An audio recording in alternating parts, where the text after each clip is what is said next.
삶의 작은 변화로부터 시작되는 회복의 여정. 작은 변화가 당신의 일상을 풍요롭게 만들 수 있습니다. 우울증을 겪고 계신 분들을 위해 인테리어를 통해서 우울감을 낮추고 삶의 질을 높이는 인테리어 팁을 알려드리려고 합니다.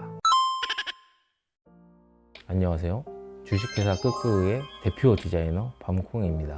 여러분들은 잘 살고 계신가요? 저는 사회초년생 때 바쁘게 살면 잘 사는 줄 알았어요. 그래서 계속 바쁘게 몸을 갈아 넣으면서 아침에 영화관 가고 수영 배우러 가고 낮에 일을 하고 오후나 자기 개발의 시간을 꼭 갖고 그런 식으로 사는 게 잘 산다라는 생각을 가지고 있었고, 사업을 하니까 사업은 출근과 퇴근이 없더라고요. 그래서 하루 종일 일을 하고 밤새도록 워커홀릭처럼 계속 일을 하다 보니까 번아웃이 왔던 것 같아요. 어느 날 우울하다라고 느껴질 때도 있는데 그 우울함이 계속 가시질 않는 거예요. 그래서 병원에 갔더니 우울증 진단을 받게 되었고, 약물 치료를 하면서 우울증을 곁에 두고 산 지 한 10년 정도가 된 것 같습니다. 치료를 받으면서 느낀 것은 제가 어떤 사람인지를 아는 게 굉장히 치료에 도움이 된다라는 것이었어요.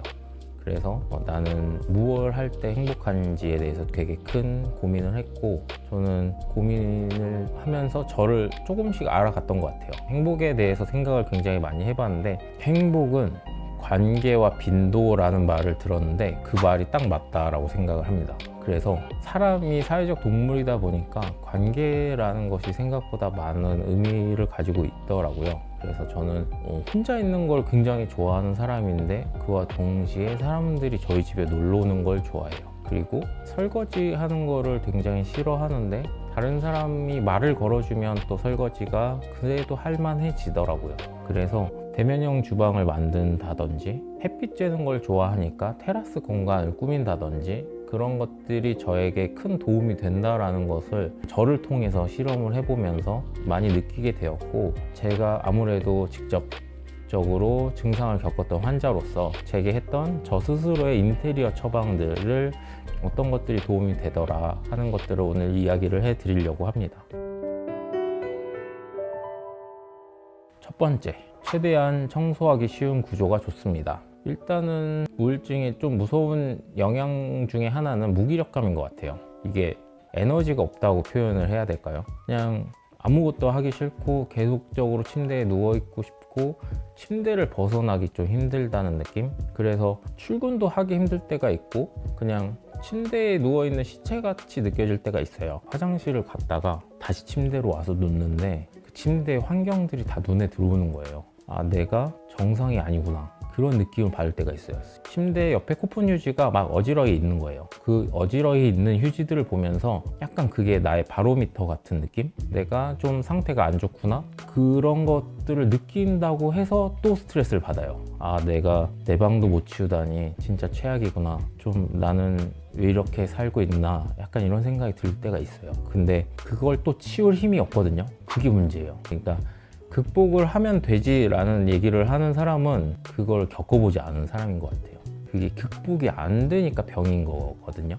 그래서 최소한의 에너지로 주변 환경을 깔끔하게 정리할 수 있으면 좋아요. 저는 아예 휴지통도 옆에 갖다 놓고, 그래서 바로 휴지통에 던질 수 있게 이렇게 해놓는다든지, 일단은 쓰레기통이 개수가 많아야 돼요. 여기저기 약간 쓰레기통까지 이동하는 것도 일이다 보니까 쓰레기통의 개수를 최대화하고, 비닐봉다리예요. 비닐봉다리인데 접착제가 양면 테이프가 붙여져 있는 그런 클린랩 같이 이렇게 뽑아 쓰는 것들이 있는데, 저는 그거를 진짜 사방에 이렇게 막 붙여놨었어요. 그래서 약봉지 뜯으면 바로 거기다 버리고. 저희 집은 로봇 청소기 아주 열일을 하고 있습니다. 약간 게임하듯이 밖에 나가면 로봇 청소기를 습관적으로 계속 돌려요. 하루에 한 2번? 유튜브 영상을 보시면 쓰레기집이라고 하는 청소 영상들이 많이 나오잖아요. 그분들도 비슷한 증상인 건데, 이게 어느 순간 되면 청소를 하다가 놔버리게 돼요.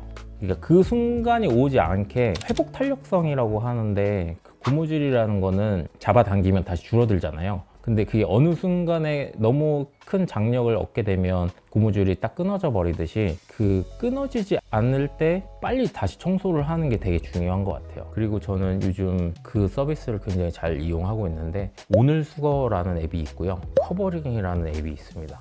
거의 같은 서비스인데요. 비닐봉지에다가 아무거나 쓰레기를 막 다 담아요.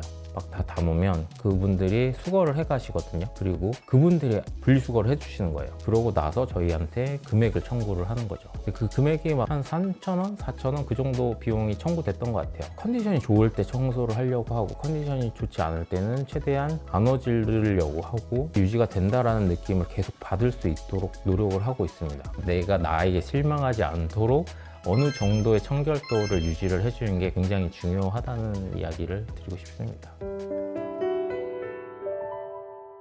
자, 두 번째, 햇볕이 드는 구조가 좋습니다. 햇빛을 받으면 그게 뭐 비타민이 생성이 되고 과학적으로 몸에 좋은 활동들이 일어난다라고 많은 연구 결과가 있잖아요.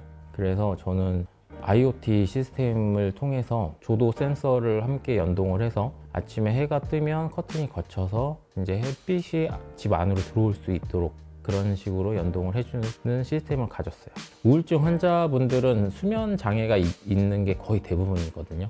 수면 장애가 있다 보니까 암막 커튼을 선호하게 돼요. 그래서 암막 커튼을 쳐놓게 되면 밖에가 낮인지 밤인지를 알 수가 없게 되고, 그러다 보면 뭔가 시간의 흐름에 대한 개념이 없어져서 계속적으로 무기력하게 침대에만 누워있게 되는 경우가 많아요. 근데 일단은 커튼이 걷히게 되고 햇빛이 들어오게 되면 아무래도 사람이 계속 잠을 잘 수는 없거든요. 일어나게 되고 샤워라도 한번 하게 되면 그래도 기분 전환이 되고 조금 더 나은 기분으로 하루를 시작할 수 있게 되었던 것 같습니다. 저도 아직 써보지는 못했는데 세라토닌의 분비를 도와주는 조명이 있다고 해요. 라이트 테라피로 검색을 하시면 반지하 같이 좀 햇빛이 안 들어오는 환경이나 밤에 근무하셔서 햇빛을 보기 힘든 분들에게 인위적으로 햇빛을 맞는 것과 같은 효과를 줘서 세라토닌 분비를 촉진시켜주는 그런 조명 시스템, 제가 써보고 다음에 한번 기회 되면 이야기를 해드리도록 하겠습니다. 자, 세 번째, 침실의 환경을 최적화하는 것입니다. 잠을 잘 자는 우울증 환자는 없는 것 같아요. 처음 우울증이라는 증상이 온다라는 것은 보통 대부분 수면 장애로 와요. 우울증 환자들은 대부분 현실에 어떤 문제점을 가지고 있는 경우가 많아요. 그래서 잠을 자지 않는다라고 하면 그 문제가 계속 떠오르게 되고 그 문제를 계속 고민하고 파고드는데 생각이 대부분 안 좋은 쪽으로 가요. 잠을 자지 못하니까 생각을 계속하게 되고 그 생각들이 점점 안 좋게 되고 안 좋다 보니까 술을 마시게 되고 술을 마시다 보니까 충동성이 일어나서 하면 안 될 행동들을 하게 되는 그런 약간의 어떻게 보면 악순환의 고리인 거죠. 근데 그거를 끊는 게 잠이라고 생각을 해요. 자고 나면 아, 어제 왜 그랬지? 그렇게까지 우울할 일은 아닌데 뭐 이런 생각이 들기도 하잖아요. 그래서 본인이 잠이 잘 드는 어떤 취향적인 요소들이 있을 수 있어요. 나는 깜깜해야지 잔다거나 아니면 조금 온도가 시원해야지 잠에 잘 든다든지 아니면 이불의 무게감이 느껴질 때 잠이 잘 온다든지 디퓨저 같은 향을 이용하실 수도 있고요. 잠에 잘 드는 요소들은 개개인마다 좀 다른 것 같은데 대부분 공통적인 요소들을 보면 피곤한 상태에서 빛이 차단되고 전자제품들로부터 조금 멀리 할 때 잠이 잘 왔던 것 같아요. 빛 차단, 소음 차단, 그리고 전자제품 차단 이렇게 하시면 도움이 되지 않을까 싶습니다. 민감한 사람이 우울증에 잘 걸리는 것 같아요. 제가 굉장히 민감하거든요. 그 민감함이라는 감각이 저를 돈을 벌게 해줘요.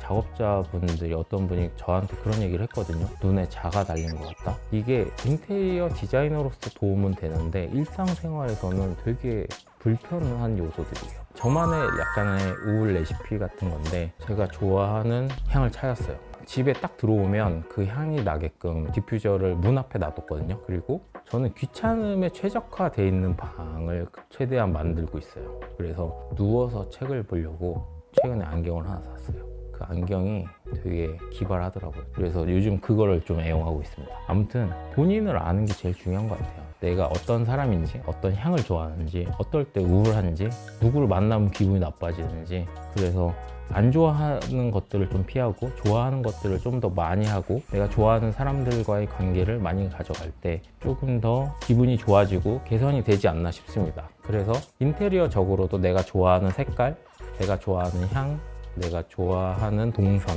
인테리어적으로도 생활의 환경을 굉장히 많이 개선시킬 수 있습니다. 근데 우울증 환자분들은 대부분 스스로 하기는 좀 힘들어요. 그래서 주변에 도움을 요청을 하시거나 아니면 주변에서 알아서 좀 도움을 주시면 좋지 않나 하는 생각을 가지고 있습니다.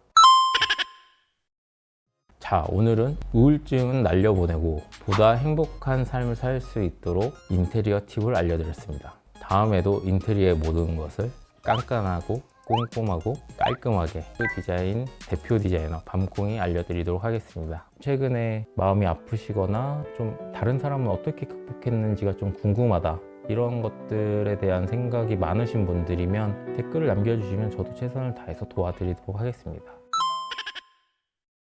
면접 보러 오는 사람들이 끄끄의 뜻을 모르는 사람이 진짜 많아요.